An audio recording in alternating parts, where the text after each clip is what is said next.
bombers are coming to bomb you, and staying there until the all clear came, and then they would be able to come out again. And many people slept in their shelters, but lots of people didn't have gardens. There was rows and rows of terraced houses built in the 19th century, so they went to the end of the road and they went in the big long shelters. Eddie might know that name of those shelters. Or if they had houses with cellars, they went down in the cellars. Or they would walk along to a school and go into a school cellar to save themselves from the bombs. But we were issued with gas masks because we used gas in the First War, which was 1914 to 18, so everyone got a gas mask. And my little brother Teddy, he got a Mickey Mouse mask and he sat in it and covered up. But they didn't use gas, fortunately, but we knew that they might. Food went rationing right away, and we all got books. Children got a green book, and after you were 14 you got a fawn book, and you were allowed 2 ounces of bacon and 2 ounces of butter and 4 ounces of margarine and 4 ounces of cheese and 2 ounces of meat and an egg, but nobody saw an egg. All the hens must have died, there weren't any. And in the butcher's shop there wasn't any sausages or liver or kidneys or heart or offal anymore, just vanished under the counter. And so, although people didn't get very much to eat, they grew their own vegetables at the bit of garden that they had left.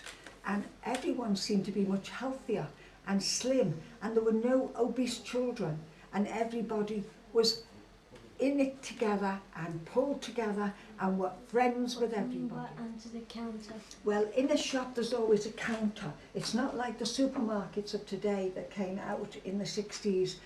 There was always people behind the counter to serve you, and you stood on one side of the counter and they stood on the other. And under the inside of the counter, on the side where they were serving you, was shelves. And they had favourite customers who they used to put half a pound of sausages or liver or kidneys or whatever underneath, and we called it under the counter.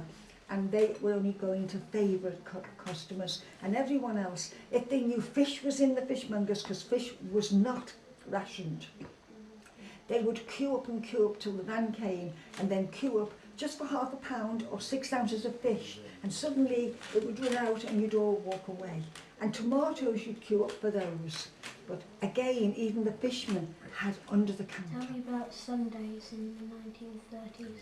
Sunday was our best day. It was a special day. It was a holy day.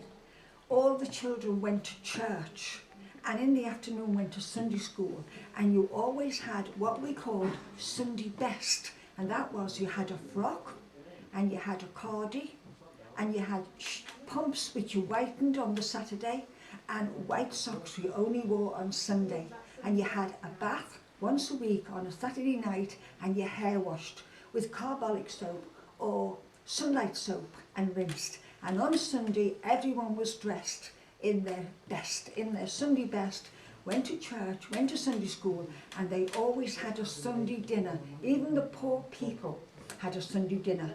They would roast a little bit of meat, and they'd have lots of gravy, and they would have potatoes and carrots and turnips mashed up, and they would have cabbage. And in the evening they would have bread with dripping on and salt, and that was the meat juices from the meat. Sunday was very special. I remember going out with my 2 older sisters every Sunday to walk up to Queen's Drive, and we had our Sunday dresses on with frills on them, and we had straw hats with flowers and a ribbon with a bow, and with 3 of them we waited on the steps until the tram went past, the 26 tram, and my dad would throw 3 halfpennies out, and we would pick them up and go to the shop and buy a halfpenny worth of sweets, which was a half ounce of sweets in a triangular white bag, and it was quite good value, and that's why we love Sunday. A halfpenny, H-A-L-F, half, P-E-N-N-Y, half penny, was said halfpenny, and it was half of a penny, and pennies were 12 pennies in 1 shilling, and 20 shillings in £1 note. So it was equal to, there's 10 pence in a shilling now. Is that, no, 5, is the 10 pence in a shilling now? Not No, 2 bob is 10 pence, isn't 2 it? bob. So 1 Shilling is now is 5p. 5 pence. So 1 pence now would be 2.5 pence or 3 pence from the old halfpenny. So the old halfpenny now would only be from, if you had a 1 pence piece, it would be, if you cut that in 5 pieces, that's how much a halfpenny was. But for tuppence you got a 2-ounce bar of chocolate, and the men's wages were about £2.10 shillings or £3 a week, but it was a lot of money after you paid the rent. For breakfast on a Sunday. Every Saturday my mother bought salt fish, and it was white on one side and black skin on the other, and it was dried cod, and she would cut it up in pieces and put it in a pan covered in water and soak it all night, then throw the salt water out and fill it up and boil it for half an hour very gently, just an occasional bubble on the top. And we had that every Sunday morning, and if we were very, very lucky, you got a bit of butter on or a bit of bacon fat, because your mum and dad would be having a bit of bacon and you'd have the fat on, and that was our meal every Sunday. The teachers were very strict. In Miss Morn's class when I was 5 to 6, and then Miss Proctor's when I was 6 to 7 and learned to read and write, and in Mrs Valentine's class 7 to 8. You didn't get the cane then, but you got your leg smacked as hard as they could, the thigh or the calf, very hard. And then you stood in the corner and you had to stand there for half an hour with your hands behind your back. She would tell you when she was writing on the board that she had an eye under her hair in the back of her head watching you, and you thought she had. So you would not whisper, you would not talk, and you always said, yes miss, no miss, please miss, and you put your hand up if you wanted to leave the room. They were very strict indeed, but they taught us very well.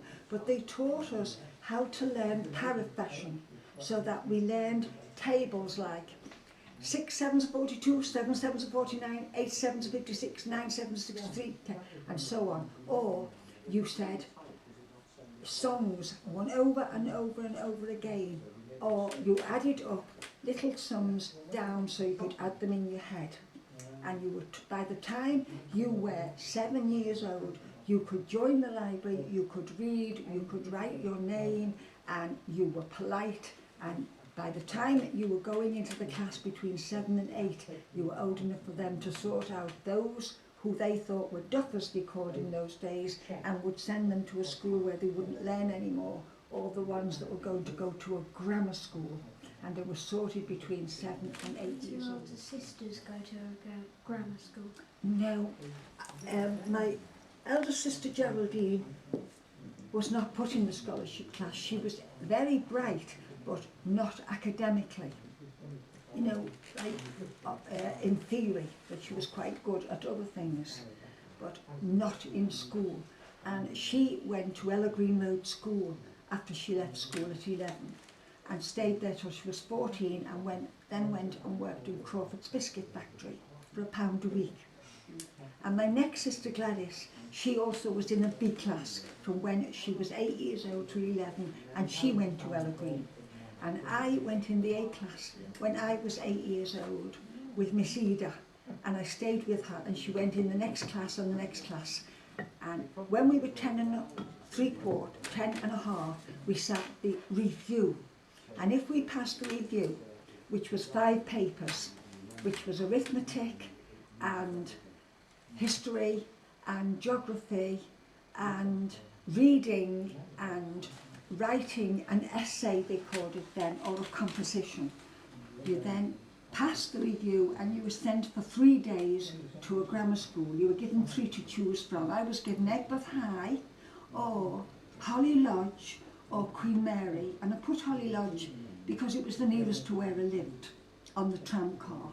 So I went there Monday, Tuesday, Wednesday, and then I passed the scholarship, but by then the results came out in July 1939, and the schools closed, and all the male teachers went to war, and the female teachers, if they were single, joined the ATS or the WAF or the REMS, or went to work in places called ROF, which was Royal Ordnance Factories, making Bren guns and ammunition.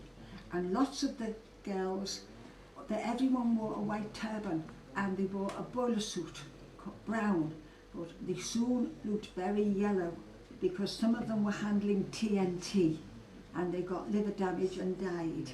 And this was jaundice when their faces went, so they died in the war too.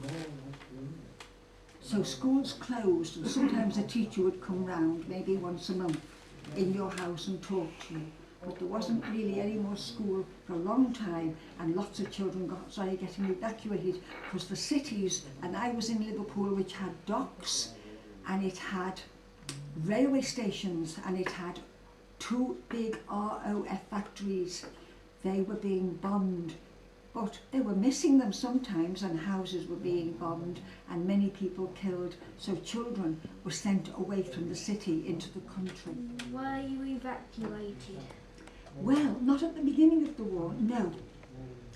My mother didn't get a job right at the beginning of the war because there was all these children to look after, and she got her 7 ration books, and she was a widow.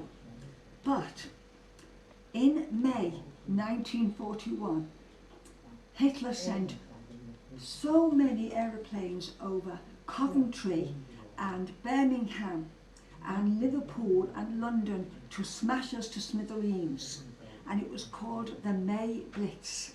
And as soon as it was over, we all went under the stairs because the RH shelter was flooded, and next doors wasn't flooded, but and they couldn't go in there because rats had gone in there, so we all sat under the stairs on an old mattress, hoping that the stairs was the strongest, and if we were bombed it would have protected us, but it wouldn't have done, but we thought it would.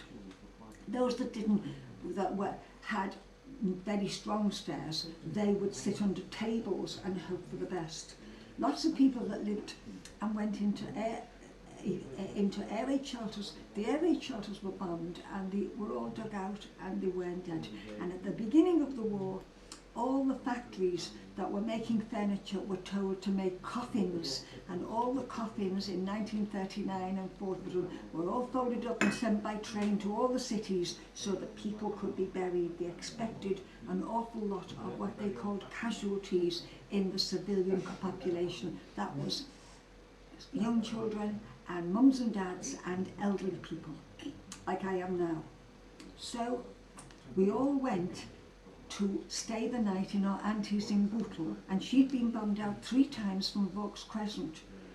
She went in 19 and was bombed out, she went in 31 and was bombed out, and she went in 37 and was bombed out. But she let us stay the night, and we went to Orwell station in Bootle in the morning by bus, and from then we got a train at Orwell railway station at 10 or 11 in the morning, and we didn't get to Shropshire, which was Leominster in Shropshire, until 5 in the afternoon, and we got nothing to eat or drink. It was because the train kept being shunted into sideways to let the ammunition trains and the trains with Air Force and Army and Wrens on to get through. So that's where we were all day.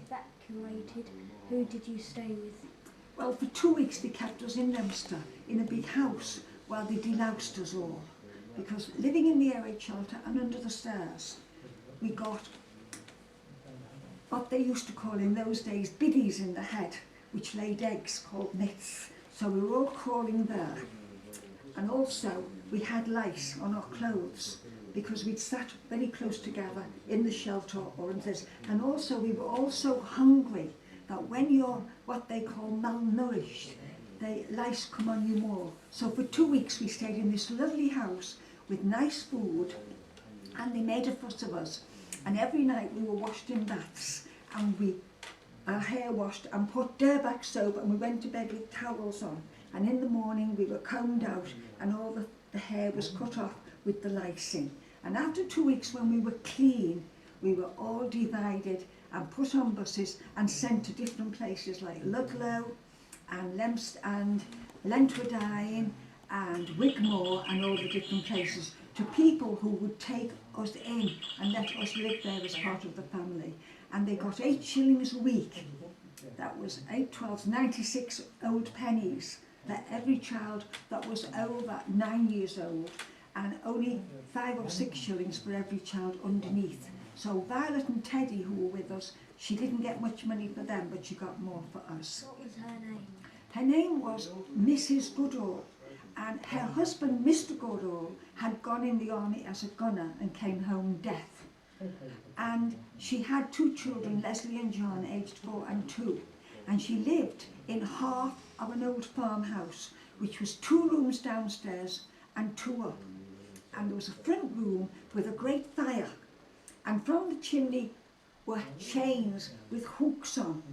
And all her pans had a ring with a round on to go on the hook to be cooked over the fire. And the kettle went over the hook and boiled over the fire. So if you wanted to make a cup of tea, you had to light the fire with wood and crushed up paper and coal, and then you had to hang your food over it to cook. She also had little iron things that came over the fire where she cooked, and each side of the